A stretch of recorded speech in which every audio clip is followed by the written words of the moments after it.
ಶಂಕರ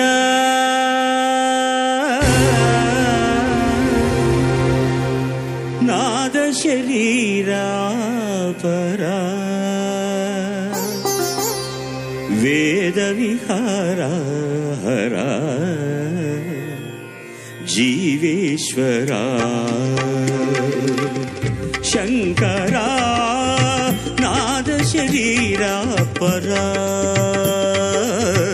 ವೇದ ವಿಹಾರ ಹರ ಜೀವೇಶ್ವರ ಶಂಕರ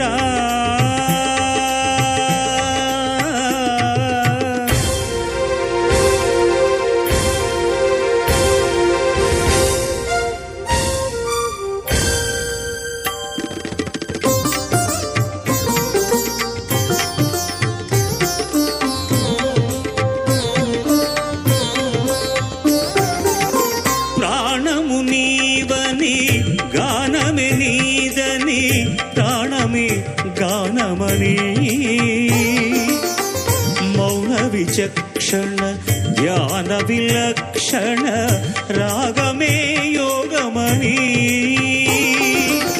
ಪ್ರಾಣಮುನೀವನಿ ಗಾನಮೆ ನೀದನಿ ಪ್ರಾಣಮೇ ಗಾನಮಣಿ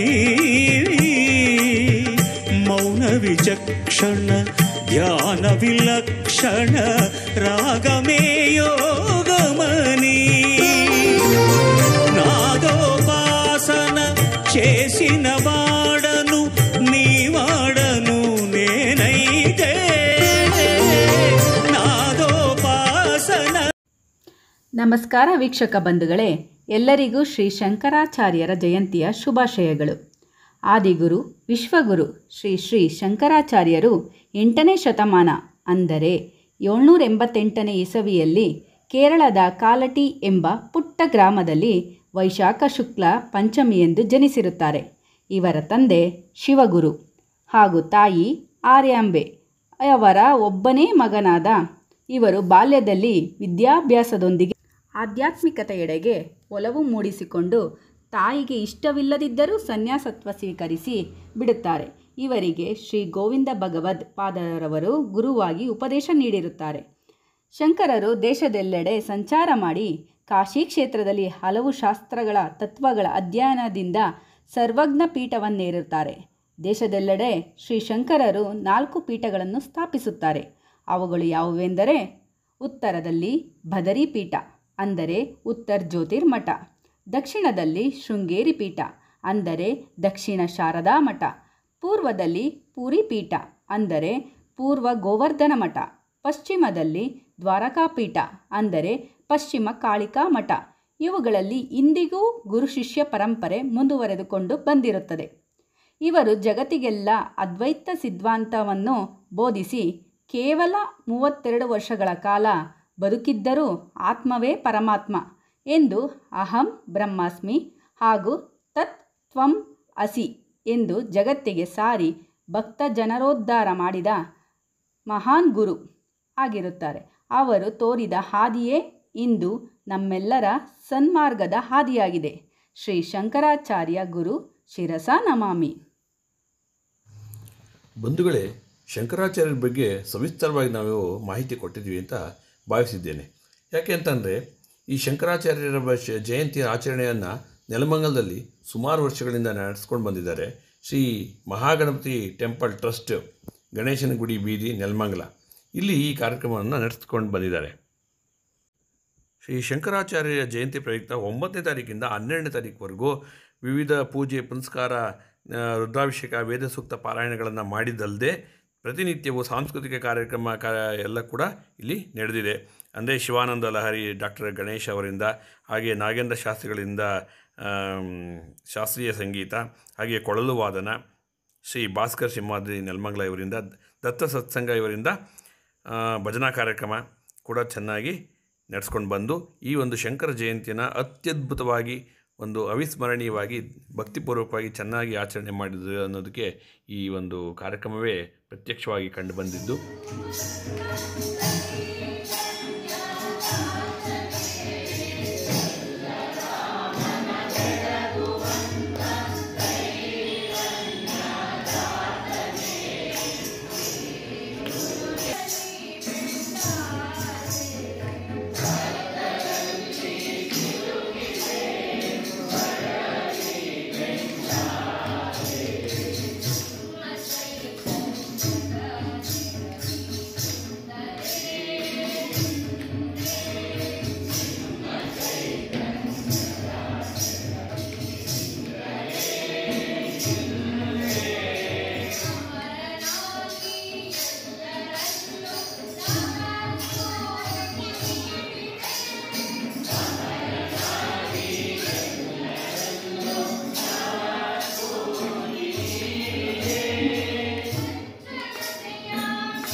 ಈ ಶಂಕರಾಚಾರ್ಯರ ಜಯಂತಿಯಲ್ಲಿ ಪ್ರತಿನಿತ್ಯವೂ ಒಂದಕ್ಕಿಂತ ಒಂದು ತುಂಬ ಚೆನ್ನಾಗಿದ್ದ ಕಾರ್ಯಕ್ರಮಗಳಿದ್ದವು. ಇಂಥ ಕಾರ್ಯಕ್ರಮಗಳನ್ನ ಯಾರೂ ಮಿಸ್ ಮಾಡ್ಕೋಬೇಡಿ. ಯಾಕೆಂತಂದರೆ ಇಂಥ ಕಾರ್ಯಕ್ರಮಗಳು ಈಗಿನ ಕಾಲದಲ್ಲಿ ಹೆಚ್ಚು ನಡೆಯೋದು ಕಡಿಮೆ. ಆದರೂ ಕೂಡ ಇಂಥ ಕಾರ್ಯಕ್ರಮಗಳು, ಈ ಒಂದು ಭಜನೆ ಆಗಿರಲಿ, ಕೊಳಲು ವಾದನ ಆಗಿರಲಿ, ಒಂದೊಂದು ಅತ್ಯದ್ಭುತವಾದ ಪ್ರತಿಭೆಗಳು, ಅದ್ಭುತವಾದಂಥ ಒಂದು ಗಾಯಕರು, ಅದ್ಭುತವಾದಂಥ ಶಾಸ್ತ್ರೀಯ ಸಂಗೀತಕಾರರು ಇಂಥ ಕಾರ್ಯಕ್ರಮದಲ್ಲಿ ಪಾಲ್ಗೊಂಡಿರ್ತಾರೆ. ಅಂಥ ಕಾರ್ಯಕ್ರಮಗಳನ್ನ ನಾವು ನೋಡೋದೇ ನಮ್ಮ ಸುದೈವ ಅಂತ ನಾನು ಭಾವಿಸೋದು ತಪ್ಪಾಗಲಾರ್ದು ಅಂದ್ಕೊತೀನಿ.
ಬಂಧುಗಳೇ, ಶ್ರೀ ಶಂಕರಾಚಾರ್ಯರ ಬಗ್ಗೆ ಸಾಕಷ್ಟು ಮಾಹಿತಿಗಳನ್ನ ಕೊಟ್ಟಿದ್ದೀನಿ. ಈ ಕಾರ್ಯಕ್ರಮ ಹೇಗೆ ನಡೀತು, ಎಲ್ಲಿ ನಡೀತು ಅನ್ನೋ ವಿಚಾರಗಳನ್ನ ಕೂಡ ತಿಳಿಸಿದ್ದೀನಿ.